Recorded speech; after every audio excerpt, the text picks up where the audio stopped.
He says it's a response to Ontario, the province of Ontario, placing a 25% surcharge on electricity coming into 3 U.S. neighboring states.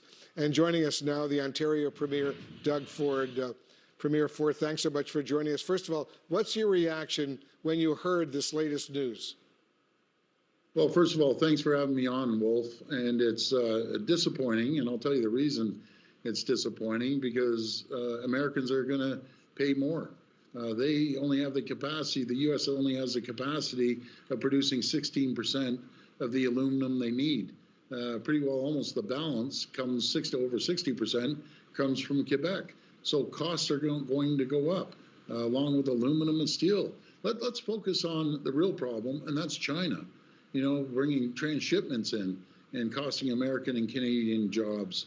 I want to make sure that we send more electricity. Well, if I want to send more critical minerals, but there was an unprovoked attack on Canada, on families, on jobs, on businesses. For what reason? You know, the market's speaking loud and clear. Consumer confidence is down. The market's tumbling. You know, there's going to be plants closed in the U.S. Assembly plants will shut down because they won't have the aluminum, or they'll be paying 2x, 3x as much. This is absolute chaos created by one person, and that's Donald Trump, not the American people. I always say Canadians love Americans. I love Americans, and this has to stop. Let's sit around the table and negotiate a new deal, even though he created the deal in the first place. Yeah, and as someone who grew up in Western New York and Buffalo along the border with Canada, I can honestly say I love Canadians as well. Talk a little bit about Ontario, your province, and the electrical power it shares with the states in the United States along the border. A lot of it is coming from Ontario, right? That's correct. We power 1.5 million homes and businesses in New York and Michigan and in Minnesota. I just got off the phone with Governor Whitmer. I consider her a friend. We worked together for 7 years. She's a wonderful person, and I apologize to her. She understands. But what I recommend is on the electricity bill, put down this increase is a tariff from Trump. It's a Trump tariff, which is basically a Trump tax. As you know, you've called this an unprovoked trade and tariff war initiated by the United States against Canada. Trump is saying that Canada pays very little for national security and relies on the U.S. for military protection. What's your response to him on that issue? I agree that we have to meet our 2% commitment, our NATO commitment. I've said it for years. Other premiers all signed agreements sending it to the federal government. We spend 1.4% on defense. It needs to go up to 2%. We have to pitch in our share. 100%, I agree on the 2%. Yeah, that's what he's been saying now for the last several years. The NATO allies have to increase their spending to come up to what the U.S. percentage of military spending is. His latest Truth Social post earlier today, Premier, also doubled down on Trump's desire for Canada to become the 51st state of the United States, saying the brilliant "O Canada" anthem will continue to play. How do Canadians feel about what the President Trump is saying about Canada becoming part of the United States and even allowing "O Canada," a beautiful national anthem, to continue playing? Well, obviously, the Canadians are infuriated. And what it's done, it's united the whole country. And the patriotism is running wild across the country. The likes I've never seen before in my entire life. We'll never become the 51st state. Canada is not for sale. And we want a great trading partner. We had the greatest neighbors in the world, the U.S., and it's not the American people. They didn't vote President Trump in on this type of mandate. He had a mandate to lower inflation, lower cost of living, create more jobs, and has backfired on them. Inflation's going up, jobs will be lost. He's taking more money out of Americans' pockets. For what reason? We're still trying to figure this out. Let's sit down at the table and negotiate this deal. If there's things he doesn't like, then we sit down and we have a conversation. But just going tit for tat back and forth, all it does is hurt Americans and Canadians. It's unacceptable. Before I let you go, Premier, I want to ask one final question. Trump is calling on Canada to drop its tariff on dairy products. Is this a realistic request? Well, it's one of the items that obviously it gets under his skin. Let's sit down and talk about it. That is as simple as that. Let's renegotiate the USMCA. Let's stop the bleeding on both sides of the border as China's sitting there laughing at both countries. Let's sit down and negotiate a fair trade for both countries, and everyone benefits. Yeah, it's amazing what's going on. Hard to believe. As a kid growing up in Buffalo, New York, along the border with Canada, whenever I would go to a Buffalo Sabres hockey game, they'd always play the U.S. national anthem, but they would always play "O Canada" as well, because so many of the hockey players, almost all of them, were Canadians. And I just remember that as a kid growing up. Doug Ford, the Premier of Ontario, thanks very much for joining us. We thought it would help to give a bit of a debrief, catch you up. President Trump started his tariff tango with Mexico, Canada, and China on January 31st. He paused it 3 days later for 1 month. The next day, China tariffs took effect. Canada and Mexico followed in March, but just a day after those tariffs took effect, the president announced a carve-out for automakers. A day after that, a 1-month delay for other products. On March 7th, he threatened reciprocal tariffs on Canadian dairy and lumber. That brings us to the announcement that we have been telling you about this morning on steel and aluminum. Okay, digest all that for a second, and now we're going to get an explanation and the ramifications politically from our talented group of reporters here, Sabrina Rodriguez of The Washington Post, CNN's David Chalian, and CNN's Jeff Zeleny. You catch all that? Wow. David Chalian, I'm going to start with you because it is confusing. It is uncertain. It is trademark Donald Trump to govern by chaos, as we've said time and time again.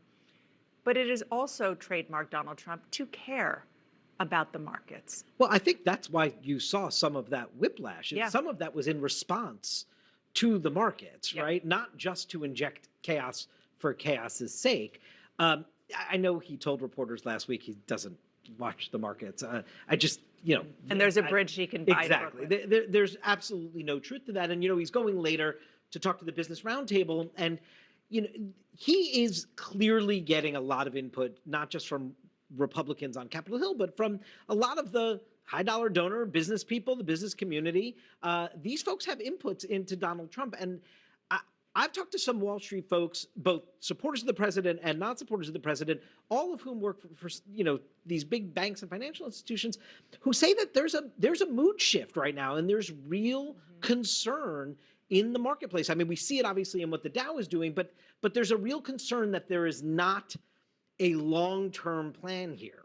Yeah, and because you mentioned that, I do want to put up on the screen, the Business Roundtable is a very large group of the CEOs from around the world. What we're putting up on the screen are the CEOs who are on the board. Those are the companies that they represent. We don't know if all of the CEOs from all those companies are going to be there, but presumably a lot of them will be there. That's a meeting about 5 hours from now.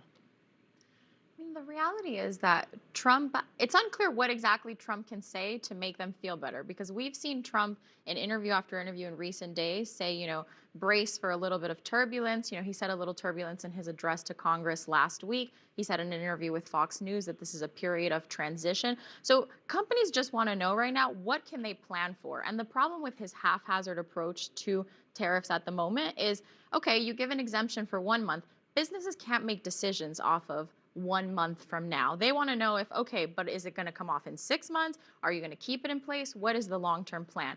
And the Trump administration is not giving clear answers about that. Instead, they're playing a blame game where we hear officials saying, this is a residual from the Biden administration. But we're going to hear a lot of CEOs today ask the question, okay, what are the specifics you can give us? And I think there's a question of what can he actually offer? You set me up perfectly for this quote from Art Hogan, who's the chief market strategist for a wealth management company. Here's what he said to CNN earlier today. This market is just blatantly sick and tired of the back and forth on trade policy. It feels as though the administration continues to move the goalposts.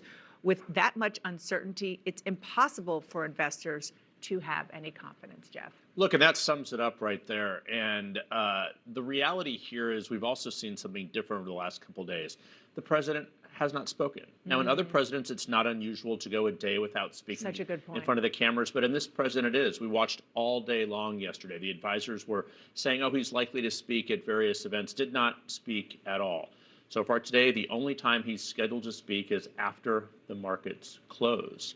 However, his words are sending shockwaves once again to the market. So it's that uncertainty that we've been talking about. But now there is a question of a narrative setting in. Talking to Republican, largely supporters of the president on Wall Street this morning, a couple asked, is he trying to intentionally spark a recession to bring down interest rates? Now, those are actual questions being asked. I would be that's very risky, and I doubt that's the case. But in the absence of sort of words from officials, we did not see his top economic advisors on the morning shows or anything at all today. So that's what's also so unusual about this communication strategy. But for a president who loves to talk about records, ones that are true and ones that are fabricated, this is a record that he did not want. The record yesterday of the worst day on Wall Street, and it could be repeated today. So that is what is so interesting about this policy. And never mind if we sort of place it in the context in which we are,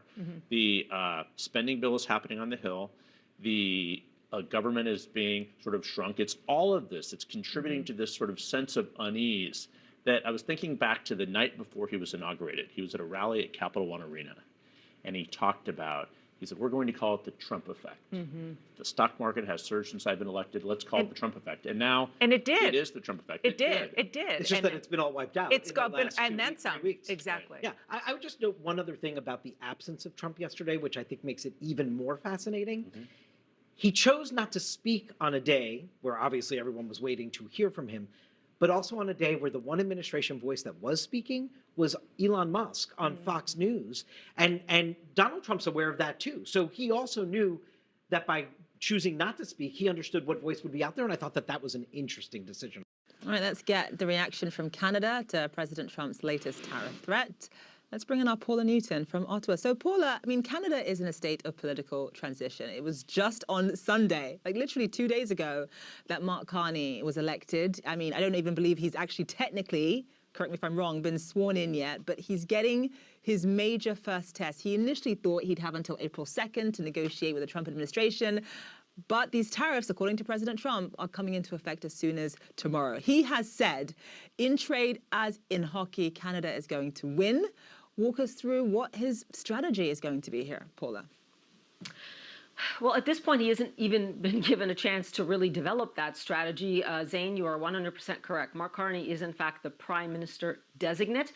Justin Trudeau still remains the prime minister. They are behind closed doors at this hour here in Ottawa trying to hash out a transition, which we believe will happen either Thursday or Friday. In the meantime, as Kevin just pointed out, you have Doug Ford, the Premier of Ontario, who is the one who speaks for certainly one province, Ontario, but there isn't anyone speaking with that national voice. And that is a problem because it has allowed President Trump and Doug Ford to escalate these things between the two of them. I want to point out when we talk about motives, right? The president, in a follow-up tweet, post on Truth Social, said he's referring to Canada here, will pay a financial price that is so big that it will be read about in history books for years to come. We are starting to see certainly a seriousness and a drive with President Trump that he does want to weaken Canada politically. This is what the Trudeau government has been warning about for weeks, and he is continuing down this road. The problem with it, of course, as both of you know, this will also hurt the United States. Will it hurt the United States as much as Canada? Absolutely not. But again, a warning for American allies here. What he is doing, Donald Trump, is making sure that there is, I would say, a separation now between Canada and the United States, not just when it comes to things economic, but on the table as well, things that are political and political and then defense related as well. And in the midst of all that, yes, you have Mark Carney, who certainly talked a big game on Sunday, but does need to bring some kind of calm and resolution to this so that there is a negotiation. I am told behind the scenes, certainly the Commerce Secretary's officials and the finance officials here are still talking. But when you have Doug Ford as the Ontario Premier going on multiple outlets, including CNN just moments ago, and speaking about this, and then you have the President posting on Truth Social in response, it does not help the negotiations that are going on behind the scenes.